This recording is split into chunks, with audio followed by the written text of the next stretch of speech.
Hi అండి, welcome back to common రుచులు. నేను మీ శిరీష. ఈరోజు మనం చేసుకోబోయే రెసిపీ వచ్చేసి దహీ బేగన్. ఇది మనకి దొరికే రెగ్యులర్ వంకాయలు కాకుండా ఎగ్ ప్లాంట్ అంటారు కదండి, ఆ వంకాయలను ఈ రెసిపీకి యూజ్ చేసాం. ఇది మనకి చాలా సింపుల్గా ఎలా చేసుకోవాలో ఈరోజు చూసేద్దాం. ముందుగా వాష్ చేసుకున్నట్టు ఎగ్ ప్లాంట్ని తీసుకోవాలి.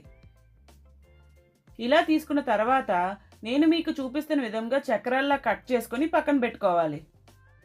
ఇప్పుడు ఒక మిక్సింగ్ బౌల్ తీసుకొని 1 టేబుల్ స్పూన్ కారం, కొద్దిగా ఉప్పు, 1 టేబుల్ స్పూన్ ధనియాల పొడి, 1 టేబుల్ స్పూన్ గరం మసాలా పొడి, 1/2 టీ స్పూన్ పసుపు, 1/2 టేబుల్ స్పూన్ జీలకర్ర పొడి, 1 టేబుల్ స్పూన్ శనగపిండి, 1 టేబుల్ స్పూన్ ఆయిల్ వేసుకొని ఈ స్పైసెస్ అన్నీ బాగా కలిసేలా కలుపుకోవాలి.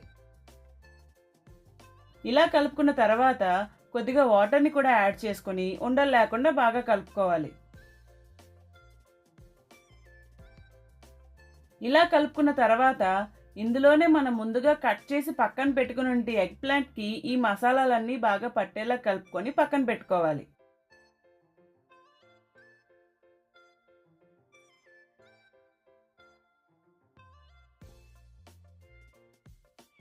ఇప్పుడు స్టవ్ ఆన్ చేసుకొని ఒక ప్యాన్ పెట్టుకోవాలి.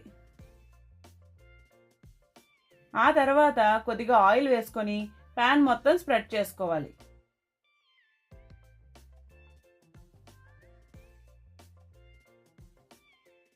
ఇలా ఆయిల్ మొత్తం స్ప్రెడ్ చేసుకున్న తర్వాత మనం ముందుగానే మ్యారినేట్ చేసి పక్కన పెట్టుకున్న వంకాయ పీసెస్ని ఈ ప్యాన్ మీదకి స్లోగా ట్రాన్స్ఫర్ చేసుకోవాలి.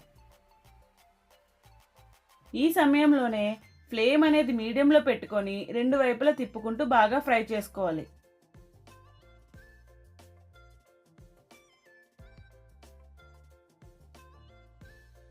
ఇవి ఫ్రై అవ్వడానికి మరీ ఎక్కువ సమయం పట్టదండి, అందుకే మీడియం ఫ్లేమ్లో నిదానంగా వేయించుకోవాలి, లేకపోతే మాడిపోతాయి.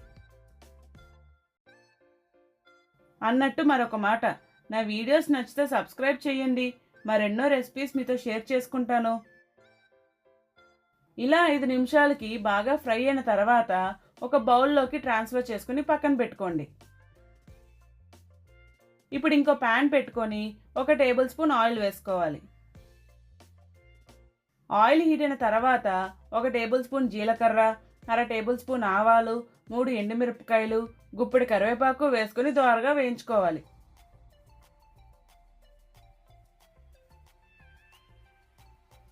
ఇలా వేగిన తర్వాత 1/2 కప్పు ఉల్లిపాయ ముక్కలు వేసుకొని ఉల్లిపాయ ముక్కలు మెత్తబడే వరకు వేయించుకోవాలి. ఇలా వేగిన తర్వాత పక్కన పెట్టుకోండి. ఇప్పుడు ఒక మిక్సింగ్ బౌల్ తీసుకొని అందులో బాగా బీట్ చేసుకున్న పెరుగులోకి ఈ తాలింపును ట్రాన్స్ఫర్ చేసుకోండి.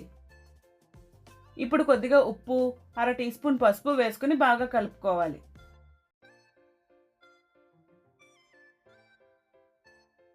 ఇప్పుడు ఒక సర్వింగ్ బౌల్లోకి ఒక లేయర్ వంకాయలను పెట్టుకొని కొద్దిగా పెరుగు వేసుకోవాలి. మళ్ళీ ఇంకో లేయర్ వంకాయలను పెట్టుకొని మళ్ళీ పెరుగు వేసుకోవాలి. ఇలా వేసుకున్నాక ఇంకా సర్వ్ చేసుకోవడమే. అంతేనండి, ఎంతో కమ్మగా ఉండే దహీ బేగన్ రెడీ. ఇది మీరు ట్రై చేసిన తర్వాత ఎలా వచ్చిందో నా కామెంట్ బాక్స్లో కామెంట్ చేయడం మర్చిపోకండి. అలాగే వెళ్లే ముందు నా ఛానల్ సబ్స్క్రైబ్ చేసి వెళ్ళొచ్చు కదా. అమ్మ వంట నచ్చే లైక్ చేయండి, షేర్ చేయండి, కమెంట్ చేయండి, దాంతో చేయండి.